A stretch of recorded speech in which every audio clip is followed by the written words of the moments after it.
So this conversation, if it really is going to serve you, is about these things. It's about you being the creator of your experience, and you creating through your thought, and you deliberately thinking thoughts that allow you the things that you want, and you deliberately contour your thought in the direction of wanted things, which means you pay attention to your guidance system. And if you find yourself thinking a thought that doesn't feel good, you stop in the middle of that thought and you say, I could find a better feeling thought. We know you've heard this from us before, but today we are certain that as we move forward, you're going to hear it in different ways. Jerry used to tell the story that when he was sitting in front of a fireplace and the log would spit a spark at him and it would land on his beautiful sweater, he would just flick it off immediately. It was as if it had not happened. But if he didn't flick it off, that spark usually had enough fire and momentum in it to burn a hole in his sweater. So that's what we want you to think about relative to the thoughts that you think. If a thought doesn't feel good and you don't let it go any further just by acknowledging this is an unsatisfying thought and therefore I'm going to turn my attention from it, that's easy, isn't it? But a thought that you've thought for 20 years or conversations that you've had for a long time, you can't just flick them away. They don't just go away. They have a life of their own. They have a belief system within you, a belief system that is contrary to your new desires sometimes that you just gave birth to. So as we move forward, we'll talk about that. We'll talk about the ways to more easily come into alignment and movement and direction with your own thoughts, because this is such a simple thing to understand. You are creators who are supposed to be happily moving through your life experience. The creative process is supposed to feel fun to you. You focused yourself into this body and into an environment of so much perfect balance and contrast as to give you a constant stream of new ideas about how your life would be better. And each time one of those rockets emanates from you, your inner being shores it up with your inner being's knowledge and attention. And law of attraction focuses too, and all cooperative components are gathered.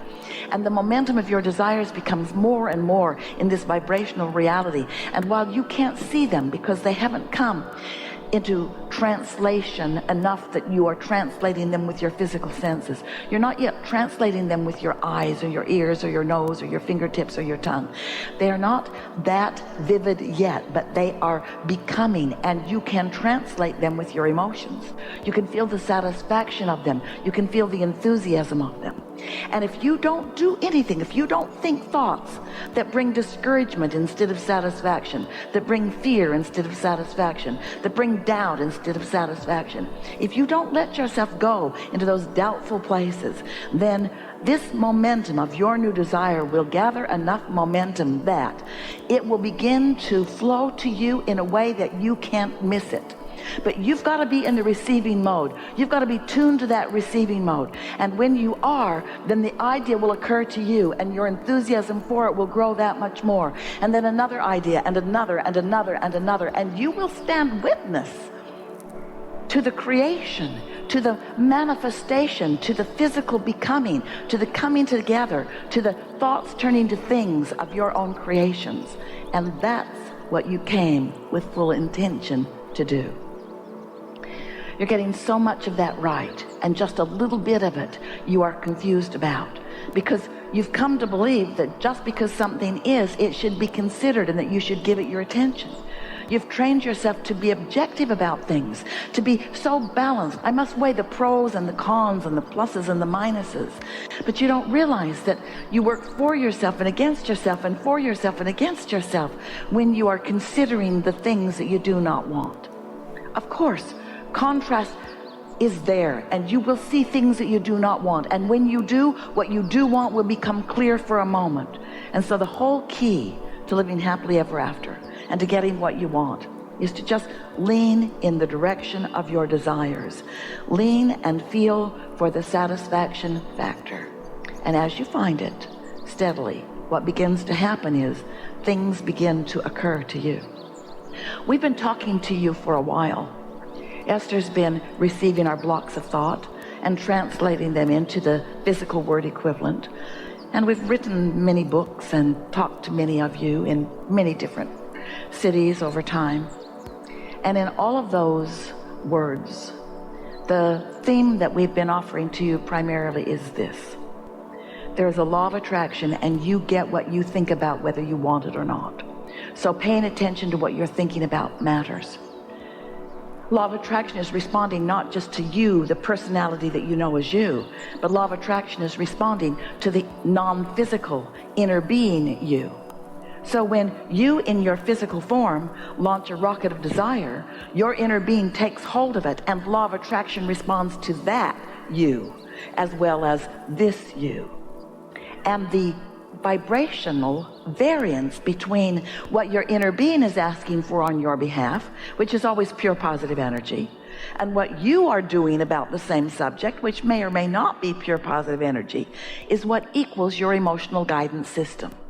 When you are in sync with your inner being, you feel great. And when you are pulling in opposition, you don't feel so good.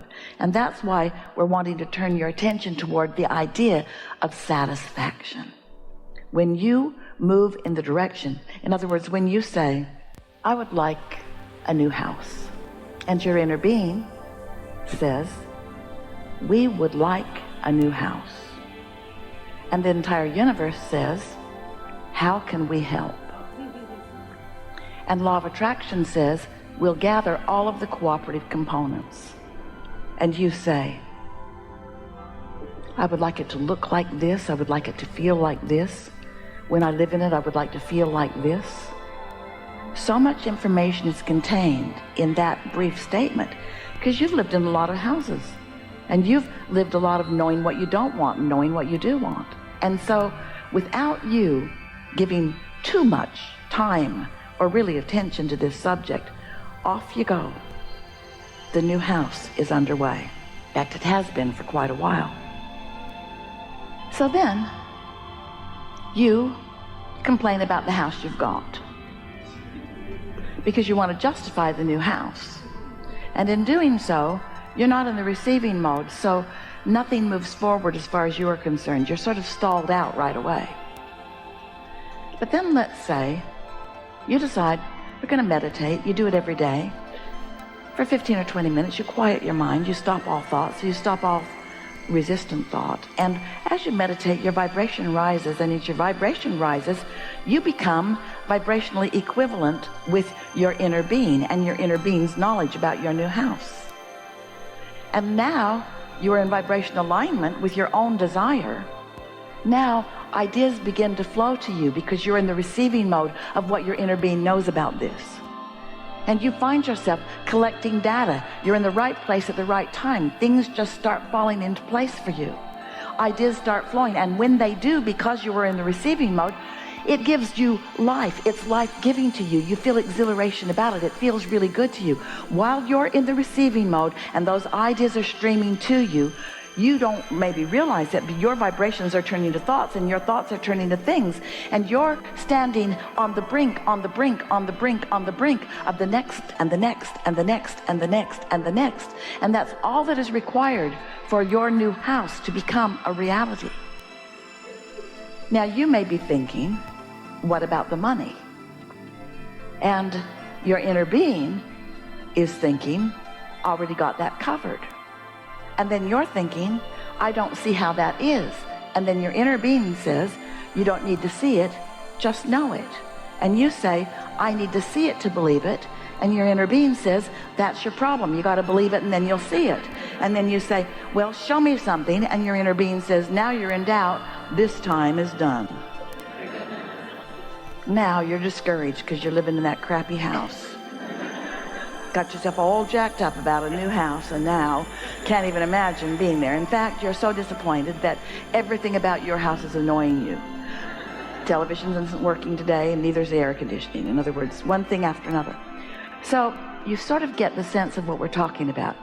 what we're asking of you is to accept some things that, as physical humans who have been translating through your physical senses, who are accustomed to facing reality, it's not an easy thing for us to ask you to face your vibrational reality, to try to find the satisfaction of a reality that is in the making rather than a reality that is already made.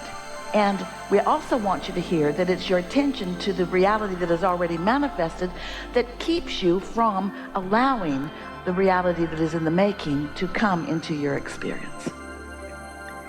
So, you understand about law of attraction? But do you know that you create your own reality? Do you? We think you do. Do you know that law of attraction is always working? It's responding to whatever your thoughts are? We think you do. Do you think you have control of your thoughts?